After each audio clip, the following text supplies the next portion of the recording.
కత్తి పట్టడానికి కాదు క్రైస్తవుడు అనేది, చంపబడ్డానికి సిద్ధపడతాం. కానీ ప్రవీణ్ పగడాల గారు మరణించక ముందు క్రైస్తవుడు చావ చచ్చిన వెధవలాగా నోరు మూసుకుని తిట్టినా, కొట్టినా, అరిచినా, ఉమ్మినా, బ్యానరీలు చల్లినా మౌనాన్ని వహించాడు. కానీ మా ప్రవీణ్ పగడాల గారి మరణం తర్వాత ఇప్పుడు క్రైస్తవులు మారబోతున్నారు.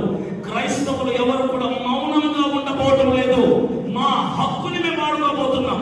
అన్యాయం జరిగిన చోట స్వరం ఎత్తుతాం, క్రమం విప్పుతాం, కంఠం విప్పుతాం, న్యాయబద్ధమైన పోరాటం చేయబోతున్నాం.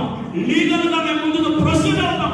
ఇది వరకు చేతి కాని వాళ్ళలాగా పక్కన ఉన్నాం, కానీ ఇక మీదట చేతి కాని వాళ్ళలాగా పక్కన ఉండబోం. కానీ అన్యాయం జరిగిన ప్రతి చోట నిలబడి న్యాయం జరిగే వరకు పోరాడతాం. లీగల్ గా ఎంతవరకు వెళ్ళాలంతవరకు వెళ్తాం. న్యాయం కోసం ఎంతవరకు నిలబడాలంతవరకు నిలబడతాం. ఈ న్యాయం కోసం నిలబడిన పోరాటంలో మమ్మల్ని అరెస్ట్ చేస్తారా? చేసుకోండి. చంపుతారా? చంపుకోండి. అంతకు మించి మీరు చేయగలిగింది ఏమీ కూడా లేదని ఒక్కటే అందరి సమక్షంలో చెప్తున్నాను. క్రైస్తవులారా, మనం ఎవ్వరికి హాని చేయకూడదు, కానీ మౌనంగా మాత్రం ఉండకండి. Questioning is your right.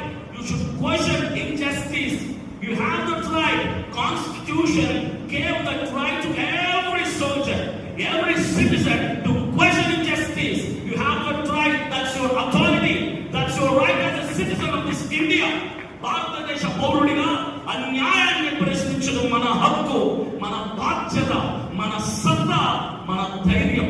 చాలా మంది క్రైస్తవులు నాకు ఫోన్లు చేసి, అన్న మనకెందుకన్నా అన్యాయాన్ని ప్రశ్నించాలి, ఇవన్నీ మనం కూర్చొని ప్రార్థన చేద్దామన్నా, మనం మోకరించి ప్రార్థన చేద్దామన్నా, మనం ఉపవాస ప్రార్థన చేద్దామన్నా దేవుడే చూసుకుంటాడు.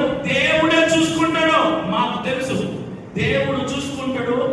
భూమిని నిరాధారంగా దారం కూడా కట్టకుండా శూన్యములో నిలబెట్టిన నా దేవుడికి ఒక సమస్య నుంచి పరిష్కారం ఇవ్వడం అసాధ్యం కాదు, నాకు తెలుసు. కానీ నేను ఒకటి చెప్పగలుగుతున్నా, ఇక్కడ ఉన్న అందరూ న్యాయం కోసం నిలబడి పోరాడాలని నేను పిలుపునివ్వను. కాకపోతే ఒక 3 weeks గా డివైడ్ అవుతాం. కొంతమంది ఉపవాస ప్రార్థన చేయండి, అది మీ బాధ్యత. మీరు ఉపవాస ప్రార్థన చేయండి. కొంతమంది లీగల్ గా ప్రొసీడ్ అవుతూ ఉంటాం, అది వాళ్ళ బాధ్యత, అది ప్రయత్నం, ఇది ప్రార్థన.